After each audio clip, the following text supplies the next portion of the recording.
आज काफी दिनों बाद बाजार के अंदर मजबूती थी और बाजार ने स्ट्रेंथ दिखाई देखा जाए तो। और शुरुआत से ही बाजार जो है अच्छा खासा रिस्पॉन्स कर रहा था और जाते जाते बाजार का मूड खराब हो गया और बाजार ने जो है काफी बड़ी बढ़त जो है गवाई है। और मूड खराब होने के पीछे आज कारण भी बहुत बड़ा निकल कर आया है और ये कारण अब बाजार पर बहुत हावी हो सकता है, क्योंकि ये अपने में एक बहुत बड़ी खबर है जो बाजार के लिए नेगेटिव हो सकती है। और नेगेटिव होने के बाद गिरावट आने का कारण ये है क्योंकि बाजार के अंदर ये न्यूज़ अब तक डिस्काउंट नहीं है। और जो न्यूज़ डिस्काउंट नहीं होती इसका मतलब उस पर गिरावट के जो है ज़्यादा आसार होते हैं, यानी कि बाजार उसको कब तक डाइजेस्ट करेगा ये बाजार को ही पता है। और उसका इम्पैक्ट आपको आने वाले दिनों में बाजार के अंदर दिख सकता है। जैसा कि आपको पता चला होगा कि यूक्रेन और रशिया के बीच जो वार है अब वो नए फ्रंट पर खुल रही है। दरअसल बाइडन ने जो यूक्रेन को मिसाइल दी हैं लंबी दूरी की, उसका यहाँ पर यूक्रेन ने फायदा उठाते हुए रशिया पर अटैक कर दिया है और वो मिसाइल रशिया में जाकर जा गिरी है। और उसके अगेंस्ट पुतिन ने अब न्यूक्लियर वेपन्स का जो यूज है उसको मंजूरी दे दी है, उस फाइल पर हस्ताक्षर कर दिए हैं। यानी कि बाइडन जाते जाते एक नया फ्रंट खोल गए हैं, जिसके कारण अब आने वाले समय के अंदर आपको बड़ा युद्ध दिख सकता है। या आप कह सकते हैं अब जो है काफी सारे देश जो हैं वर्ल्ड वॉर की ओर जा रहे हैं अगर ये युद्ध अब यहाँ पर नहीं रुका। अगर रशिया ने न्यूक्लियर वेपन्स का यूज करा तो वो बहुत बड़ी खतरनाक न्यूज़ है। उसका मतलब है कि अब आने वाले समय में कुछ भी बड़ा ऐसा घटित हो सकता है जो बाजार को अच्छा नहीं लगेगा।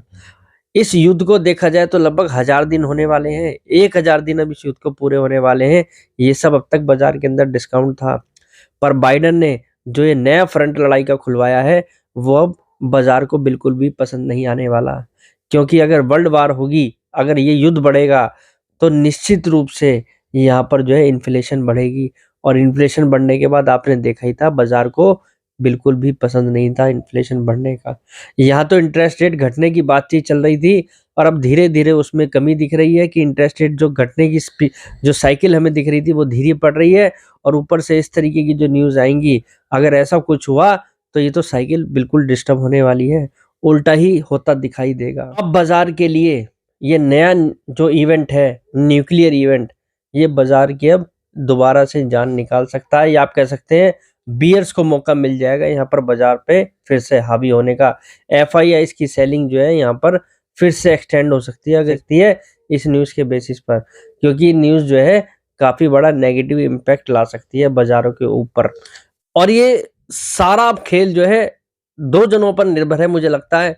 अब एक तो रशिया के ऊपर कि रशिया जो है क्या करता है, रशिया क्या अटैक करता है। अगर रशिया बड़ा अटैक कर देता है तो फिर तो कुछ कहने और सुनने वाली बात यहाँ पर बचती नहीं है। और अगर डोनाल्ड ट्रंप ने यहाँ पर कुछ दखल अंदाजी करी और उन्होंने जो है इस चीज को रोकने को कहा तो शायद इसका इम्पैक्ट जो है पॉजिटिव आता दिखाई दे इस युद्ध को रोकने में। और अगर ये युद्ध यहाँ पर जो रुक गया तो निश्चित रूप से बाजार जो है सेटल डाउन होते दिखाई देंगे। अदरवाइज अब ये बाजार जो है मुझे लगता है फिर नहीं तो नई 10% की गिरावट के लिए यहाँ से वापस जाने को तैयार हो जाएंगे अगर ऐसा कुछ होता है। क्योंकि ये न्यूज़ अपने में बहुत बड़ी नेगेटिव न्यूज़ है जो बाजार को पसंद आज नहीं आई। लास्ट घंटे में ये जब न्यूज़ आई तो उसको बाजार को बिल्कुल अच्छा नहीं लगा, बाजार गिरा। और अगर कुछ इस पर बड़ा यहाँ पर घटित हुआ तो बाजार को निश्चित रूप से ये खबर जो है पचाने में बड़ा लंबा समय लगने वाला है। जो तो ये वार की न्यूज़ तो वाकई में ही बाजार के लिए शॉर्ट टर्म में नेगेटिव है।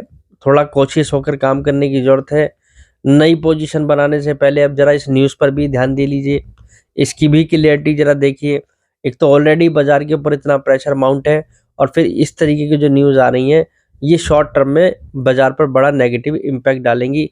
तो आप लोग बाग थोड़ा सतर्क होकर ही काम करें, नई पोजीशन बनाने से भी बचें। एक बार ज़रा इस न्यूज़ को सेटल डाउन होने दें और तभी जो है नई पोजीशन बनाने की कोशिश करें, नहीं तो बाजार जो है आपको बड़े झटके दे सकता है जिस हिसाब से ये न्यूज़ आज बाजार के अंदर आती दिखाई दी है। और उस झटके में आपको जो है बड़ा लॉस भी यहाँ पर हो सकता है क्योंकि ये एक अननोन इवेंट है बाजार के लिए। तो फ्रेंड्स नियर टर्म में थोड़ा सा कोशिश रहकर काम करें, भर भर के अभी खरीदारी ना करें। 15-20 10% पर ही खरीदारी करें, यानी कि जो हमारा 10 15 20 का फॉर्मूला था उसके हिसाब से ही चलें। 10% पे पहली खरीदारी करी थी और 15% पे टॉप लेवल से जो गिरावट आई है, जो लेवल निकल कर आता है 22,300 के आसपास दूसरी खरीदारी का लेवल निकल कर आता, और तीसरे लेवल के आधार पर देखें तो लगभग 20% नीचे 20,300 के आसपास बाजार का लेवल निकल कर आ रहा है। बाजार के अंदर गिरावट का पहला राउंड पूरा हुआ था, उसके लिए एक बहुत बड़ा सेटबैक है। ये बाजार जो यहाँ से एक रिकवरी की तैयारी कर रहा था, अब वो कहीं ना कहीं जो है यहाँ पर वो साइकिल जो है डिस्टर्ब हो सकती है, यहाँ पर जो है गिरावट जो है फिर से एक्सटेंड हो सकती है। तो फ्रेंड्स, नियर टर्म में थोड़ा सा कोशिश रहकर ही काम करें जब तक ये न्यूज़ पर कुछ क्लियरिटी ना हो। तो आज के लिए इतना ही, फिर कल मुलाकात करेंगे नई वीडियो के साथ। फिलहाल के लिए नमस्कार।